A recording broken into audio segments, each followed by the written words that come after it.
और बीजेपी के राज्यसभा सांसद रामचंद्र जांगड़ा के बयान पर लगातार बवाल मचा हुआ है और अपने बयान पर अब रामचंद्र जांगड़ा सफाई पेश कर रहे हैं, स्पष्टीकरण दे रहे हैं और कह रहे हैं कि उनका आशय ऐसा नहीं था। पहलगाम में हमारी बहनें वीरांगनाएं थी, बहनों की मांग का सिंदूर छीन लिया गया था, उन्हें अहिल्याबाई होलकर का इतिहास पढ़ाना चाहिए था।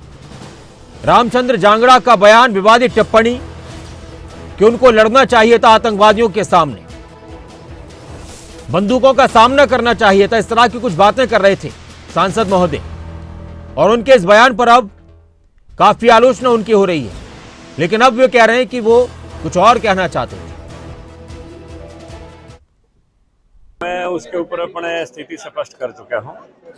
हमारी अमर वीरांगना अहिल्याबाई होलकर जी की जन्म जयंती पर वो प्रोग्राम था और उसी के जीवन के ऊपर मैं प्रकाश डाल रहा था और उसी में हमने कहा कि इनके जीवन से प्रेरणा लेने की जरूरत है और उसी संदर्भ में वो बात कही गई थी एक मोटिवेशनल तरीके से कि हमारी वीरांगनाओं की तरह रहने की आज के समय में आवश्यकता है, मुकाबला करने की आवश्यकता है, अन्यथा इसका दूसरा कोई मकसद नहीं। लेकिन जिस तरह से भाव कहा कि जो श्रीकांत में था वो हाथ छोड़ने से क्या वो इस तरह भाषण में भी कहा। देखिए बात ये है, वो तो आतंकवादी थे, उनको तो मारना था, वो तो मारने के लिए आए थे, हाथ जोड़ने से सबको छोड़ने वाले तो थे नहीं। बस यही संदर्भ था मेरा कि अगर ऐसी परिस्थितियां कभी आए भी तो हम मुकाबला करें उनका, बस ये मेरा संदर्भ। तो वही रामचंद्र जांगड़ा के बयान पर लगातार हरियाणा के अंदर बयानबाजी हो रही है। क्या कुछ कह रहे नेता वो भी सुनिए।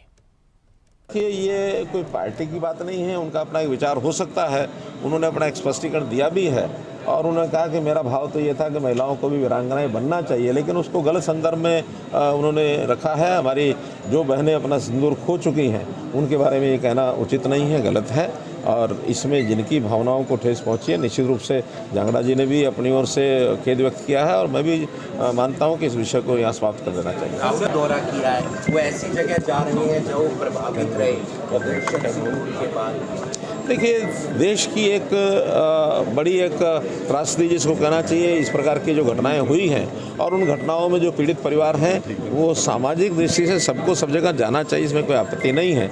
इन चीज़ों पर राजनीति करने का कोई कारण नहीं है, इसलिए कोई राजनीतिक विषय नहीं है जिसके ऊपर मुझे बयान देना चाहिए। कई बार दे चुका है इस तरह के विवादित बयान। ये विवादित बयान इसलिए ये लोग देते हैं राजनीति में परिपक्व नहीं होते और मैं हमेशा से कहता हूँ कि देश राष्ट्रवाद नहीं है भाजपा।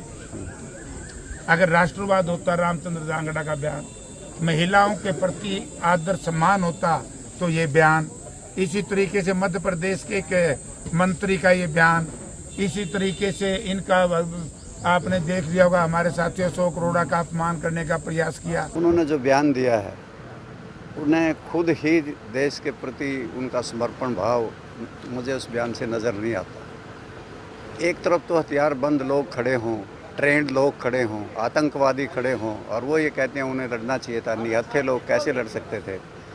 उन्हें इस बयान के ऊपर खुद शर्मिंदगी महसूस हो रही होगी, नहीं हो रही तो उन्हें महसूस करना चाहिए। महिलाओं के बारे में भी बोला उन्होंने, महिलाओं के बारे में भी कहा, उन्हें खुद शर्मिंदगी महसूस करनी चाहिए। ये देश का मामला है, देश देख रहा है कि वो क्या कह रहे हैं, वो एक जिम्मेवार आदमी है। रामचंद्र जांगड़ा ये भूल गए कि वो हिंदुस्तान में हैं, किसी और मुल्क में नहीं। कभी बीजेपी के मंत्री मध्य प्रदेश में अभद्र टिप्पणी कर हमारे मोराल को डाउन करते हैं और रामचंद्र जांगड़ा जैसे लोग उस आग में घी लगाने का काम करते हैं। मैं बीजेपी से ये मांग करता हूं कि आपके राज्यसभा सांसद से तुरंत इस्तीफा लिया जाए और बड़ी और कड़ी कार्रवाई ऐसे व्यक्ति पर हो जो उन बहन बेटियों पर सवाल उठा रहे हैं। अन्यथा फिर उसका बड़ा विरोध करने के लिए अगर वो नहीं फैसला करेंगे तो हम उसका बड़ा विरोध करेंगे और ऐसा विरोध करेंगे कि उन्हें मजबूर करेंगे।